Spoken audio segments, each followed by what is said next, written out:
Buenos dias, Moray, and thank you for joining us today at Business Spotlight Series. Today, I am excited to introduce Moray Melhuish, founder and CEO of Annet Consulting. Welcome, Moray. Buenos dias, Javier. Nice to be here. Buenos dias indeed, from sunny Glasgow today. So, Moray, my first question to you is, how did you end up in the subsea business? Wow. So I've been in the subsea business for possibly 20 years now. And I started my career actually in the valve industry in the oil and gas sector.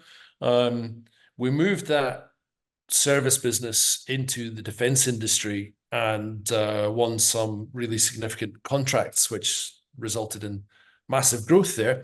And as a result of that, I got a phone call from a headhunter, and he said, "Hey, I've heard what you've done. Would you like to work in the subsea industry?" And that was that. That was me moved from valves to subsea. It was unexpected. The call came at just the right or wrong time, but of course, I've really enjoyed my time in subsea. So a question changed the direction of your life. Yeah, absolutely. Brilliant. So tell us briefly, what does the business do for those who are not familiar with the subsea? Sure. So look, well, first of all, in my career, I've spent my life basically building businesses for others, and that whether that was the valve sector through valve services with the Score group of companies, through to businesses like Subsea 7 and Rovop, where there was really spectacular growth. It was great fun. After that, Javier, I became a consultant, and for the last few years, I've been running Annet Consulting, and then again, one of these conversations that come about now and again that you really can't say no to, then resulted in me co-founding Scott AI, and actually, I'm Chief Commercial Officer at Scott AI, and my business partner is Chief Technical Officer. So there we go. Brilliant. And so at the moment, you're involved in both businesses? That's right, yeah. And tell me, these businesses were, the first one you founded just after COVID hit. So tell us a bit, what kind of challenges do you find in the environment we had at the time? Well, it was tough times for sure. Look, I guess I was put in a bit of a challenging position, which resulted in me actually having to start a business. So I'd moved my family down from Aberdeen to near Edinburgh at the request of a company I was working for. And we'd sold 18 months worth of factory production into the offshore wind industry. And of course, the plan was to grow that business with this new 18-month contract as the bedrock for the growth. I moved the family down, and the day after we moved, the chief executive called me up and said, "Terribly sorry, old chap. Change of strategy over the weekend. We're not going to grow the business. We're just going to deliver the contract. We've got to make you redundant. There's nothing for you to do."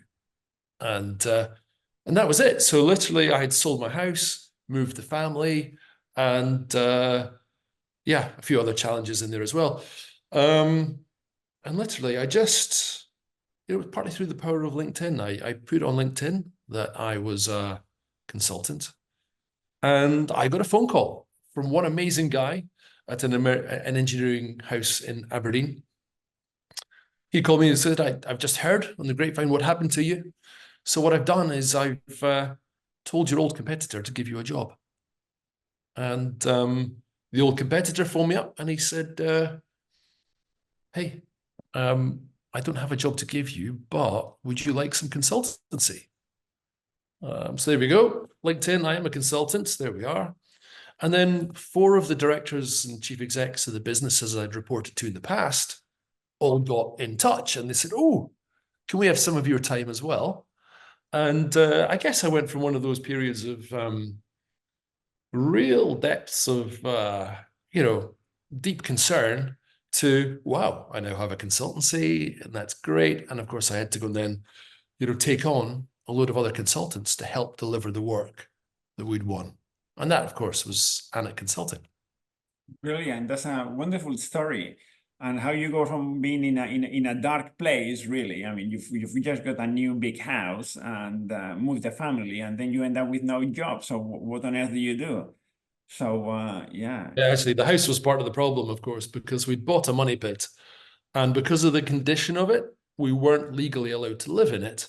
Mm. So I was faced with the prospect of having to restore this old house, which is this one, and pay rent elsewhere, not actually have any income. So, development of the consultancy was pretty important at that time. Yeah, yeah, brilliant. Out of need, really, in a way. So Yeah. yeah, Yeah. brilliant. And then so in terms of many of the businesses I talk to, they find recruiting a real challenge, finding the right people. And I experience this every day when I want to get through companies, even British Airways and American Express. Their customer service is just appalling, really. I'm sorry to say this, but and on the small, medium-sized businesses, which is what makes the economy, again, many business owners find difficult to recruit talent, to retain talent. What's your experience on this?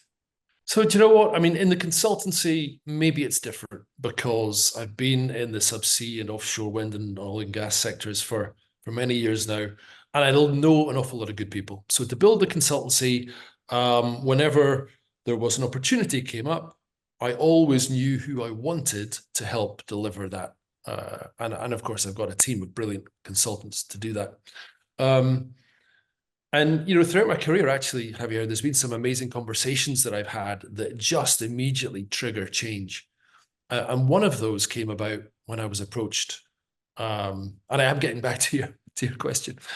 One of those came about when I was approached for some consultancy, and it ended up in me co-founding Scott AI, because we just got chatting with my business partner Nick Thomas, and since then we founded that business in February, and we've now got 6 staff. And actually, I think through the wonders of LinkedIn and also word of mouth, we found getting good staff actually pretty easy. Whether that can continue as we scale, it's now the 1st of October and we've only been in business, a few months, but we've got 6 staff so far and we're delighted. Each time we post, and I think particularly because our staff are AI developers, largely, they don't seem to mind working for a startup. Actually, they think that's quite fun. Whereas, of course, more experienced people might say, "Oh, working for a startup, not sure about that." Well, But if they watch this video, I can only say that I in my previous life, I worked for 2 startups, European startups breaking into the UK market, and it was one of the 2 best roles I had in my career. So yeah, startup is very exciting, and one of them is anyway. So yeah. very, very exciting. Yeah. Well, that was like me with Rovop too. I joined Rovop as employee number 6, and my friends at Subsea 7, my colleagues at Subsea 7, literally thought I was crazy. Leaving a big established, a great employer, to go to a startup that didn't yet have any ROVs, remotely operated vehicles. And what was worse, they were working in the offshore wind sector. I mean, what was that? And of course, at the time, offshore wind was seen as this weird hippie thing. But, in Rovop, the established users of ROVs, they weren't interested in speaking to a 7th bidder for services. Yes. We'd go over and speak to the offshore wind industry, and they loved the fact that we wanted to talk to them. They didn't care that we were a startup. They embraced us.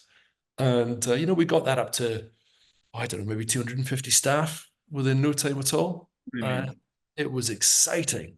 And that's, for anybody looking to join a startup, it can be amazing. Just choose your partners very carefully. Luckily, we had a great team at Rovop, and so far we seem to be replicating that at Scott AI too.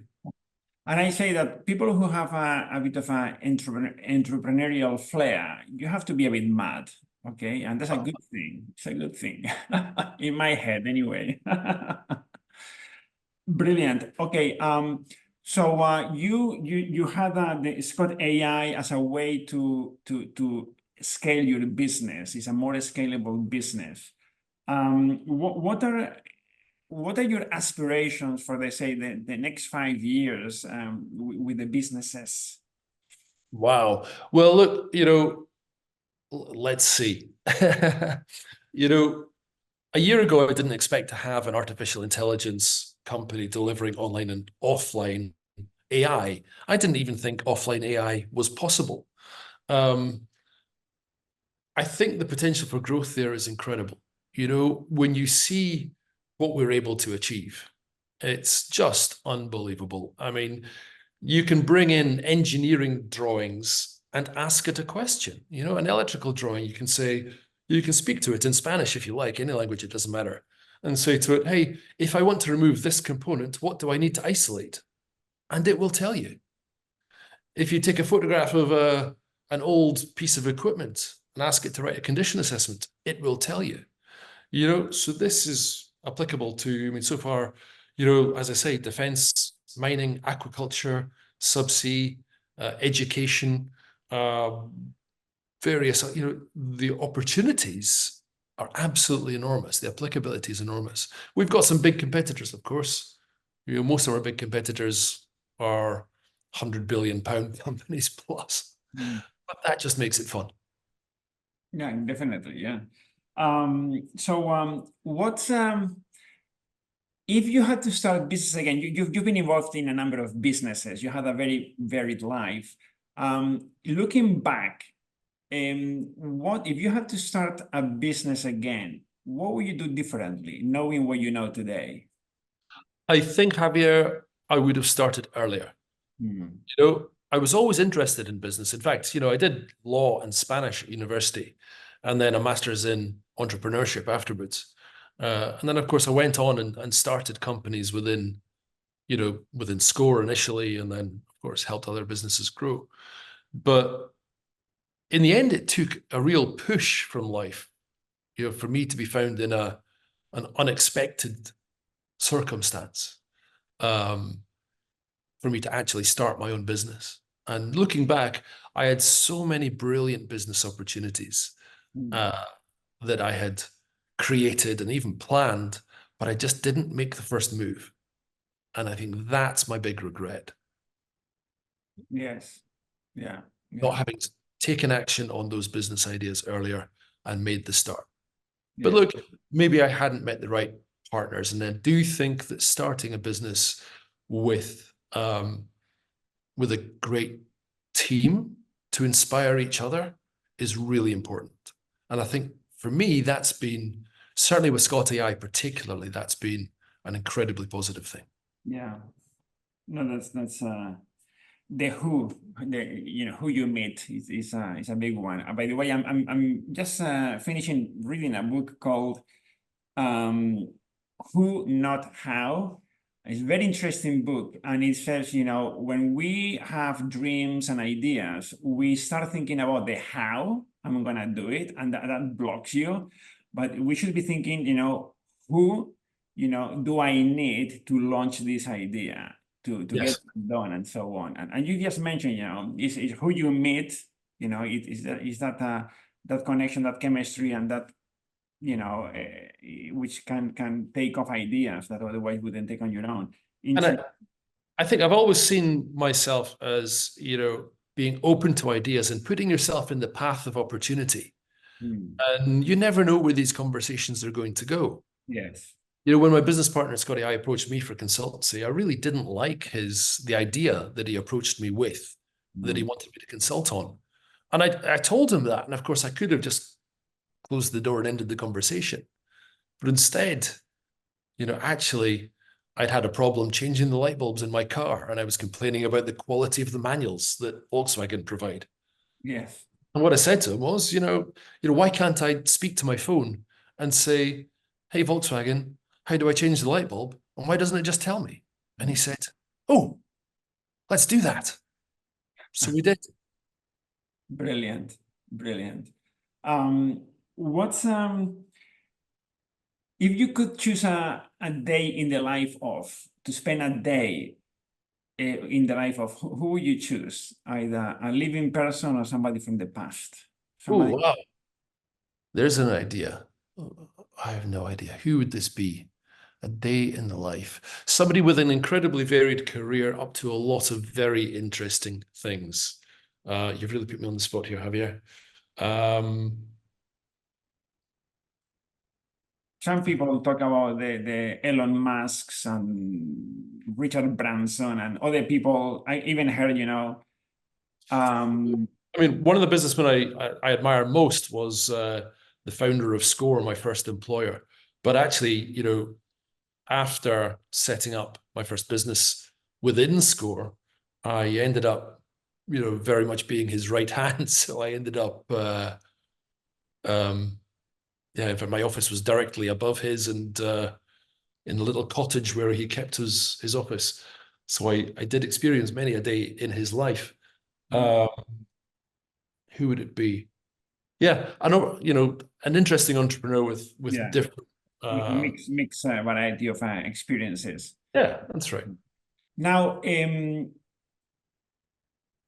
what's you mentioned before about meeting the right business partner, okay? And I read in a book somebody the definition of hell is the meeting you have with the person you are and the person you could have become.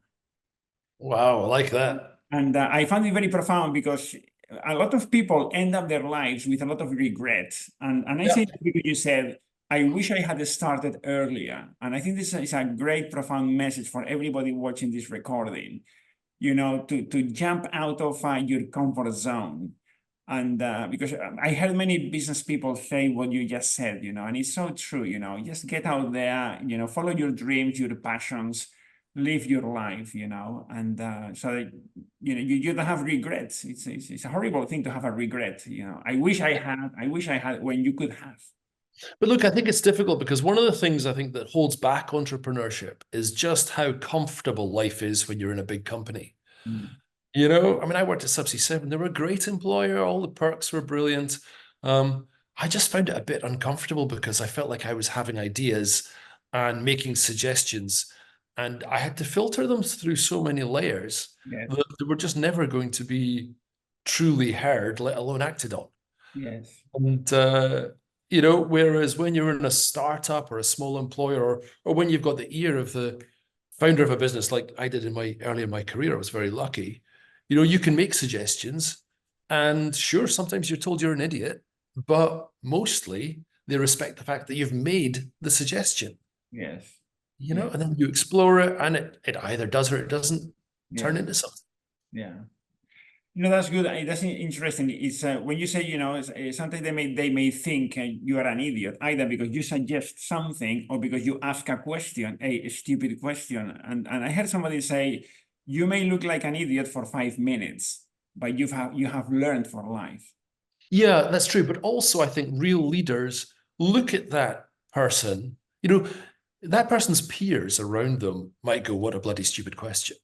However, a real leader will look and say, well, there's somebody actually brave enough to ask me questions like that. Yeah. And they should respect that. Yes. Because the other people at the table, what are they doing? If they're not asking difficult questions, what are they doing? Yeah, definitely. Great, Moray. Well, it's been a real pleasure having you join us today at Business Spotlight and for sharing your experience and candor with us today. Thank you so much. Great. Thank you, Javier. Pleasure to be here.